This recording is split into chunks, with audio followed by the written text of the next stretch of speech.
What small changes have made a big difference for you?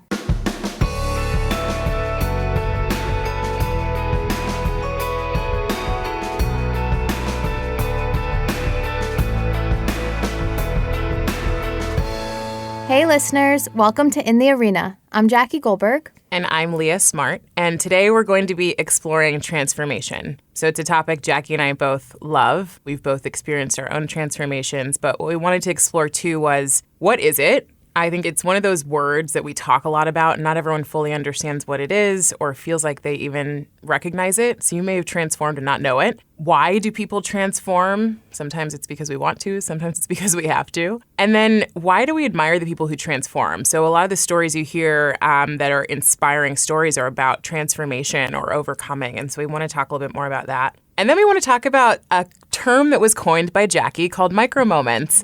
So we're working on the trademark, but it's really just helping us think about how we can make decisions in every moment to do something a little bit differently. So we're really excited to talk about that because I think some of these conversations around transformation can feel so big and hairy and difficult. And really it's some of those small moments that equal transformation. Yeah, I think you said that so well, Leah. And another word that comes to mind for people when we think about transformation is change. And there really is a fundamental difference between the two. Change is sort of incremental. It may happen without knowing. But transformation is a real shift in your being, a shift in how you see the world. It's really changing the very nature of things, where change can be a little bit more fleeting. There are small changes, there are bigger changes, but transformation is a fundamental shift in how we are, how we operate. To your point about it can be something that we choose to do or not to do is really starting with awareness, which we're going to talk about today. But transformation at LinkedIn, it's one of our culture tenets. We have 5 here, and then we also have our values. I know Noelle, when we interviewed Noelle, she spoke a little bit about that. But transformation, the way that we talk about it here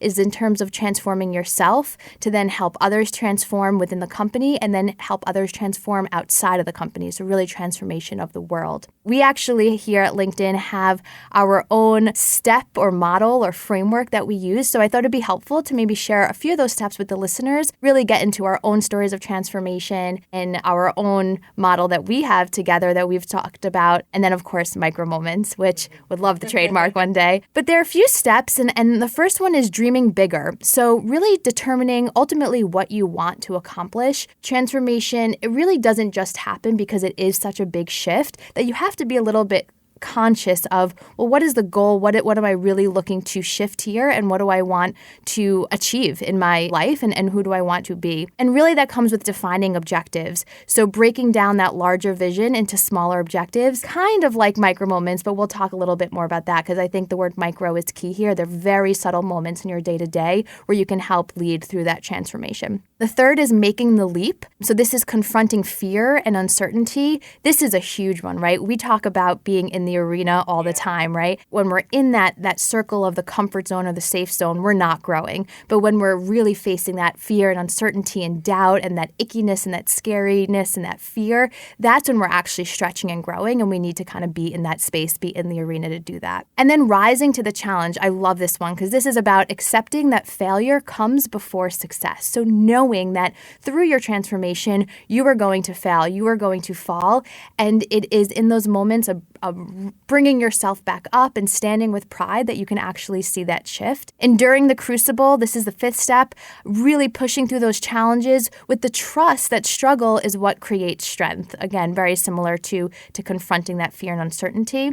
And then lastly, achieving mastery. So this is becoming a new and a better person. This means that this one transformational opportunity has maybe come to a close, but that does not mean that it is over. Transformation is a journey, which I know we will speak about that as well. Yeah, thank you so much for sharing that framework. I love just getting that general sense of how it feels to transform. And each of those steps really does, I think, define something relatable for all of us. What I want to talk a little bit about, too, is why transformation is so revered. These are some really big steps we're talking about as well. They can also come in small form, but this is big change. And like you said, big shift in how we see the world. As I was looking through and I was thinking a little bit about change, the first thing that came to me is that change is not easy. And we all have those things where we want to lose weight or get in shape or eat better or change our careers or whatever it is. We've all got something that we probably think of when someone says transformation and what area could you focus on. But it's difficult. It's really hard to change our behaviors. And when I went in to look and see what the research looked like, there are studies going on all over the world for the last hundreds of years to figure out how humans can change their behavior, because that's how difficult it is. And we still haven't cracked that code. One of the things that I really liked and would like to use and kind of share with everybody is something called the Becker change equation. And the reason I think it's important is because it helps us understand why we don't change. And change is a part of transformation, right? We talked about transformation as sort of this bigger thing, but change is something that has to happen in order for transformation to happen as well. And so the equation is essentially telling us what 3 things we need to be able to shift and actually change. So the first thing is dissatisfaction. We have to be dissatisfied enough to make a change. The second thing is vision, which goes along with, Jackie mentioning dreaming bigger, right? You've got to have that vision of something else, something out there that's going to change the way you feel about life. And then first steps, and that's alluding to kind of the micro moments conversation, is we have to have a first step. Sometimes we take change and we go, oh my gosh, the change is so big.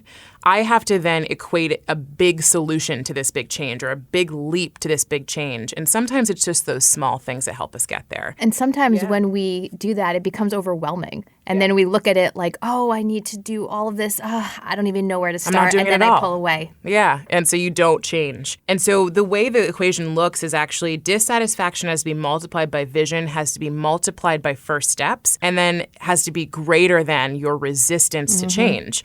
And the idea is if any of those things equals 0, you don't change. And we can probably all think of instances where we haven't been dissatisfied enough, haven't had a vision, or haven't made a first step. So we shifted this a little bit to kind of build in the transformation piece. And what we want you to take away is instead of those 3 points we first mentioned, shift those a bit in your mind to what we're going to talk about today, which is awareness times recognizing a gap times action. So that can be a big change, or a micro moment equals transformation.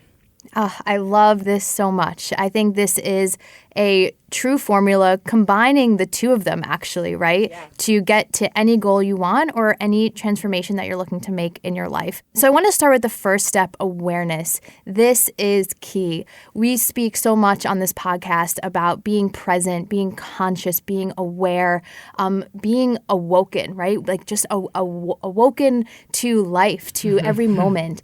And transformation cannot happen if you are not aware of where you are in this current moment and where you want to be, right? Because if you don't know where you are, you really won't have clarity on where you're headed or really defining that vision and where you want to get to. And Jackie, a question for you. Like, as you're thinking about, I'm thinking about people listening that may be going, okay, awareness sounds interesting, but I don't really know how to even get aware. How do you get aware? So, we've talked a lot about mindful practices and meditation, of course, and the whole being and who we are day in, day out. I think there are practices that we can take to bring ourselves inwards. So it is a practice of looking inwards to then see the world through the eyes and through the lens of your true self. I do think creating a sense of calm in this world we are doing, and we are busy bees, and we're running around, and we're very aware, it seems, of like external things happening, but how aware are we within ourselves? And I truly believe that it starts with that in order to then be aware of our external surroundings in the right way. And that really leads me to alignment, right? So that's the whole alignment within yourself and then within your external surroundings. Yeah, I think that's huge. It's a continual process. It's a practice. There's so many points in our life when we aren't aware, where you and I aren't aware and we aren't realizing things. And so I think it is important to say this is a continued practice. It's not easy work. 100%. And it's part of what when I think about awareness is also just recognizing the difference between you as you are and your brain as it tells you you are. And not to go too deep, but there is a really valuable space in realizing that many times our thoughts are not us. And again, and we talk about mindfulness and all this in our podcast, but really understanding you can separate from those things. And that's really when you know you're aware, is when you can look at your thoughts as if they're separate from you inside your brain and your mind, but that you can start to act in a different way than your thoughts tell you. Yeah. Right? And there are also such small things that happen in our day-to-day where we can tell whether we are aware or not. I mean, think about the last time you lost something, your car keys, your credit card, and you're like, oh my God, when was the last time I used it? What did I do? I mean, this happens to my mother all the time. It happens to me every day. She won't be happy to hear me say this on our episode today. But I always say, Mom, I said, were you present when you put your credit card in your pocket of your coat? Were you present when you hung your keys up in the wrong hook that you usually do? And she's like, no, I wasn't paying attention in that moment. And so it's moments like that we can reflect on to see, like, could we have been more present in those moments? Or when we're actually taking those small actions, like packing up our stuff before we leave the apartment and making sure we have everything, like, are we very present to what we're doing, or are we multitasking? Are we thinking about 10 other things in our head? And those are small, maybe micro moments, right, where you can really say, am I being present in this moment? Yeah. It happens to me too. I lose my keys every time I go into my apartment. Yeah. So. And I really do know that being aware in the moment of how you're handling what you have in your hands, where you're putting things, is being very attentive in that moment. In that moment, yeah. Instead of thinking about 15 things, which we all are. So thanks for sharing that big piece around awareness, Jackie. That's, again, the first part of our equation. The second part of our equation is recognizing that there is a gap.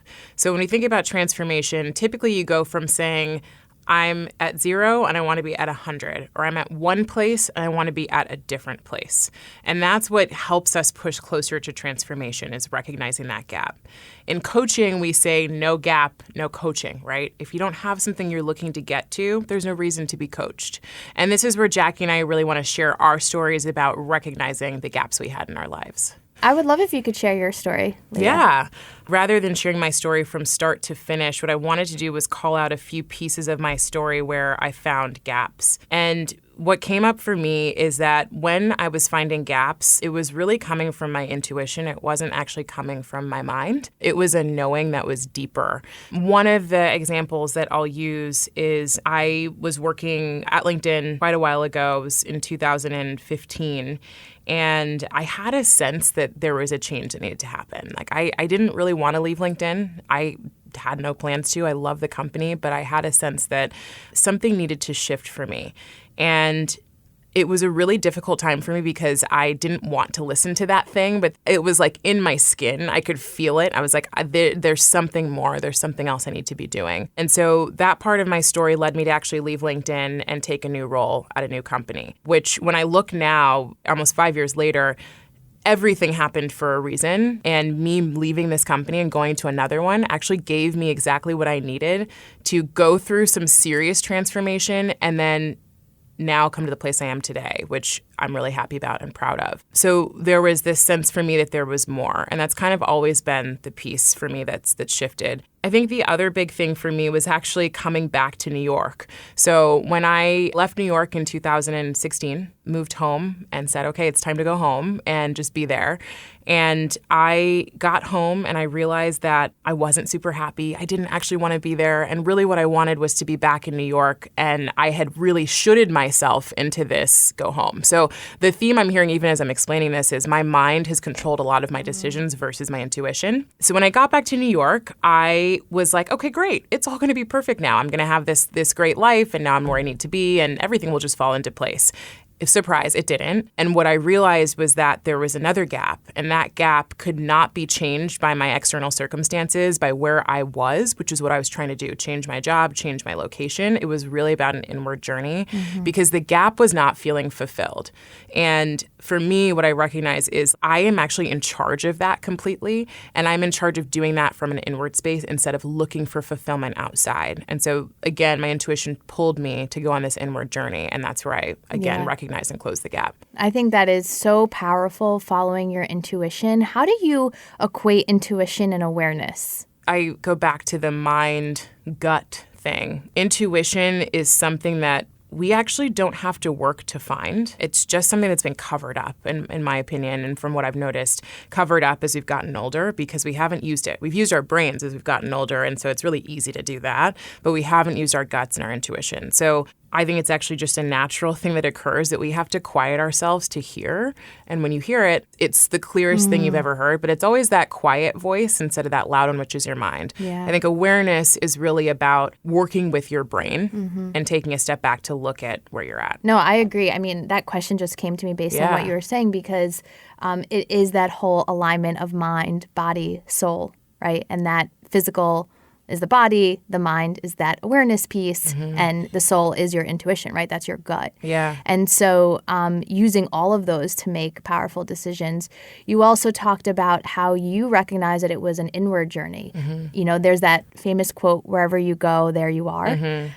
So, you know, we could change our job, we can move locations, we can live abroad, but at the end of the day, we are who we are. And like that is who we have to live with, right? So let's be our best selves and make those changes and that take those transformations. So for you, it seems like it was a shift in being. It was. Yeah, it was coming back. It was coming into myself. Like I really had not been fully, it sounds so strange, but I felt like I was not fully in my body or in my own experience for so much of my life. Well, my story is very similar. And that's what I love about this concept of transformation, where it's not like that a little change or a fleeting change. It's really a shift in our being. And so for me, very similar. I mean, we talk about awareness. I woke up, right? And I can't say it was one day, but it was like a series of doing the script or living out the script that I thought was written for me in my 20s, right? And I kind of woke up one day and was like, wait, this is my life. And I wasn't happy and I wasn't fulfilled. From the outside looking in, I had the husband, I had the dog, I had the apartment in Manhattan, I have my health, right? There were things obviously to be grateful for, and yet I wasn't fulfilled. And so that starting with awareness and then really having to do the work to know what that gap was, because I had no idea. I knew that something wasn't right and something was misaligned in who I was, but I didn't know what that was. And so I actually took some really big actions to kind of explore that. My first step was exploration, like, what am I feeling? What's going on? And that was through therapy. That was through reading a lot of books on self-help and personal improvement and really getting in touch with my spirituality, right? That was something I repressed for a very long time. And studying Kabbalah during that time really gave me a whole new perspective, got me in touch with my faith, and just gave me really good tools and really the strength and the courage to take these next actions, the micro moments, which I like to say, which is embedding these transformational steps into my day-to-day and creating habits over time. But what happened with me was once I did the work and I understood what really the work was knowing myself better. I didn't know who I was and I wasn't in tune with who I was. And once I was able to do that, I was much clearer in the decisions I was able to make. And then I was able to make some big changes in my life, like moving on from my relationship and starting to take part in activities and deepen relationships and create new relationships with people who are more like-minded than I was. And I found that my hobbies changed, right? Like my life shifted because I was way more in tune with who I was. Yeah, and what I'm hearing is you started with this whole, like, I was living by the script, right? And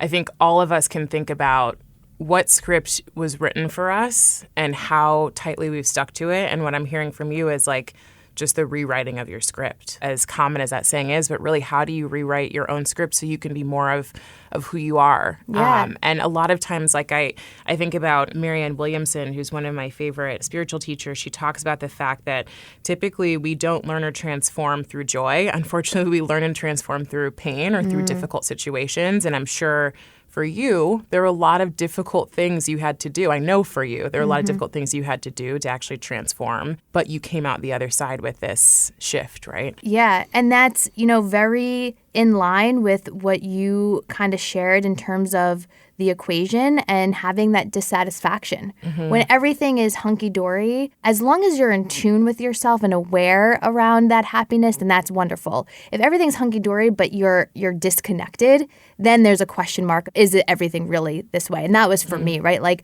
on the outside, I could say, yeah, my life is great. I was happy, but like within me, I wasn't fulfilled. And so kind of creating that connection there was a big piece for me. And where did you, how did you really identify that? I guess I'm asking, where did you feel that? Yeah, it was when the script came to a point where I was following it to a T, and I'll get a little bit more specific. I always felt like you meet your husband in your early 20s, or your partner, right, in your early 20s, and you start or you meet your partner, you start dating, you go through all the milestones, right? You move in together, you get engaged, you have the wedding, you think about having children, you buy a house. And so I was very much on that path. And it was getting our dog Penny, right? And then being a homebody for while we were training her that made me wake up, because during that time period, it was like, whoa, this is what my life is and what it's going to be like, right? I was really following through that script as what I always thought was the way to be.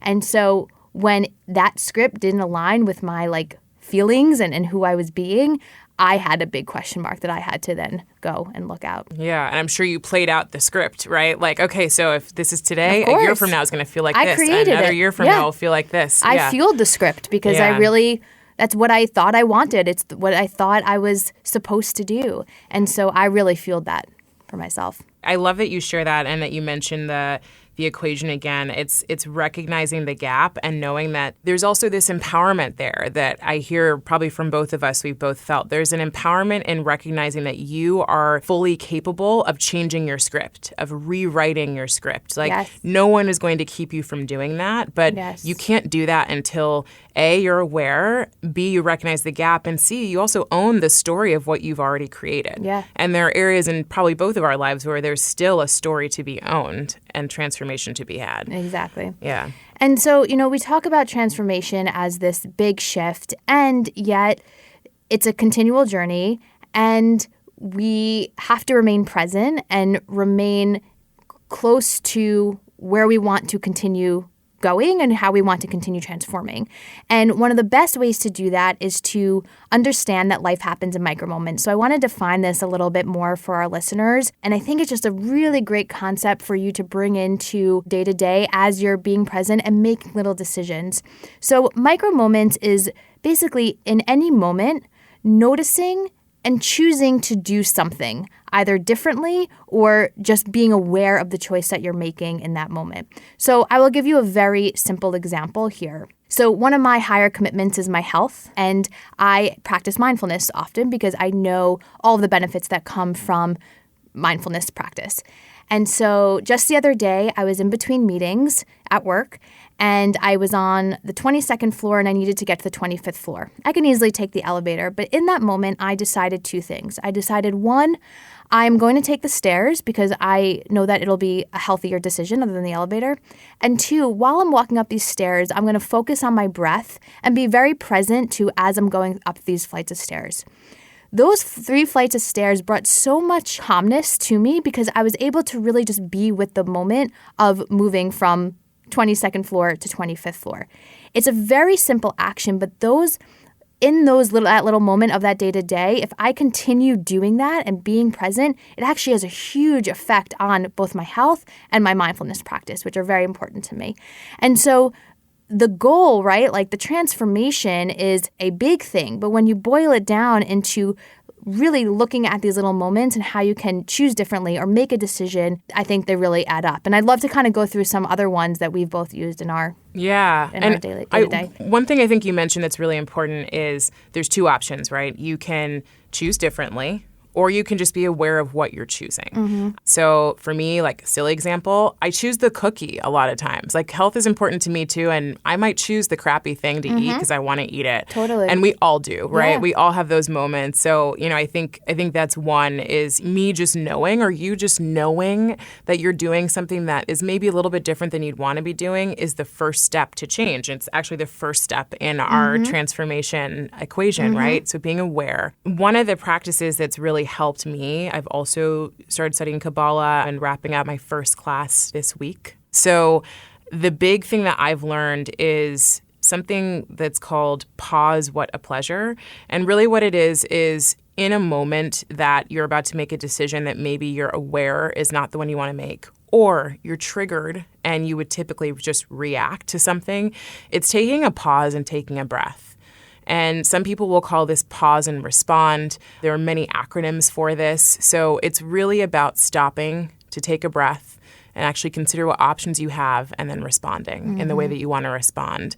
And it sounds very simple because it is very simple and it's easy to do. And something like this can allow you to, in moments, like you said, in your micro moments, make a decision that's actually aligned to how you want to be. Yeah. And also the whole thing about micro moments, as well is that knowing that when you do these actions, and I kind of hit on this before, but when you do these over and over and over again, you're actually building a muscle to then, A, do them more habitually and more at ease, but you're also getting that much closer to your ultimate goal. Yeah. And a lot of these are anchored in awareness. I think the pause and respond, that's one you've probably all heard before, but we don't put into practice as much. And it's amazing what can be done when you are in relation with someone and you pause and respond in the workplace, in personal lives, et cetera. Well, and I think it's also like this isn't just a spiritual thing. This is also a neurological thing, right? Of course, so all of our brains have neuroplasticity. And so what you're doing, if you're thinking about just the science side, is you are rewiring your brain to do something differently than it's done before. And that's to your point of like what is foreign becomes the new normal over time. And that's the habits, right? The neurons in your brain, they become more accustomed as you do them over time, and they get more at ease. Another thing is just active listening. So I know, as a manager or even just, someone in the workplace, when I'm going from meeting to meeting, if I'm sitting down with someone in a one-on-one, I actively will sit down at the table and I'll say, okay, in my head, right? My role right now is to be with this person and listen and hear them and be with them and not think about the meeting I just came from or the meeting that I'm going to after or thinking about the 12 things I need to get done, before tomorrow. I have to consciously tell myself, in these next 30 minutes, I'm sitting with this person and this is their time. And that is a practice that has really helped me be with my team members. And again, it's not only at work, right? When you're in relation with anyone and you're with them, just being mindful of, I'm going to really listen to this person and not think on top of what they're saying or what my response is going to be. Yeah. It's a micro moment. Yeah, and I mean, you're going to mess these things up, right? And so it's okay to go back. Like I've gone back before and been like, oh my gosh, I was not listening. I need to reach back out to this person. And that's the awareness piece too, right? Like recognizing that you need to go back. Yeah, coming back and saying, you know what? I'm sorry. I totally was not paying attention.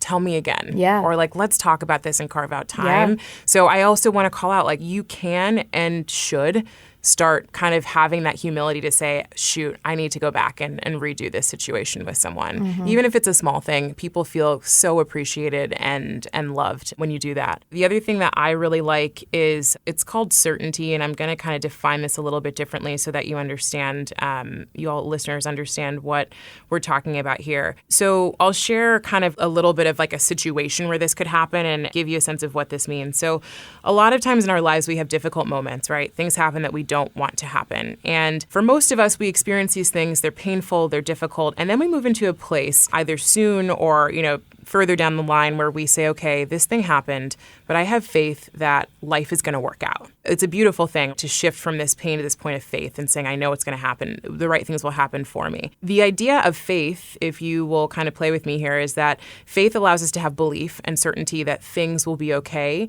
And it also allows us to stay sort of passive, right? Like faith is like, okay, I'm going to sit with this and it'll all be good. Certainty isn't the idea of taking our faith and putting that in action. So it's really kind of actually comes back to our action in the equation, but it's how will I make this good? Right? Or how will I ensure that this is good? And the reason I love this is because, again, faith can sometimes feel passive. Certainty is faith and also, or belief, and also then putting in this action piece that allows you to move forward and actually start to see where life is going to give you these amazing gifts. Yeah. And I also want to double down on faith because I think faith can sound like a religious or spiritual term. And really it's just trust, right? It's just having trust in anything or in everyone. And that trust, to your point, is like a little bit passive and there's like there's a freeing moment about that. Mm-hmm. Totally. And then the last one we talked about too, Jackie, was just creating space for calmness. And I know you mentioned calmness before. Yeah, and I think to get started, right, in any of this, it's just allowing space to kind of be. And what that does, it allows you to go inwards a little bit. So if it's walking, rather than putting in your AirPods to listen to a podcast, listen to music, just walk and be and look around and be in nature and give yourself a little bit quiet time because that, to your point about the intuition, it really, when you quiet, your mind and when you quiet things, it allows you to kind of look inwards, which will, again, help with these little moments of bringing you towards where you ultimately want to go. Yeah. So what we'd love for you all to do is just think about one thing from the list that we just discussed, or something that you already know is going to help you and give you that sort of micro moment to build up to transformation. And something we want to make sure we share too is we know this is totally a continual journey. So we're continuously transforming. And again, sometimes it's because we want to, and sometimes it's because we have to. But, Jackie and I continually work through this and experience the hard and the good parts of transformation. So again, I do want to remind you of this equation because it'll help you kind of get grounded. In order to transform, you have to be aware, you have to recognize the gap, and you have to take action. And that's through your micro moments or your big actions. So thank you so much for joining us on the journey. Again, if you want more of In the Arena, all of our episodes are on iTunes and Spotify under In the Arena LinkedIn, and we will see you all soon. Have a great day, everyone.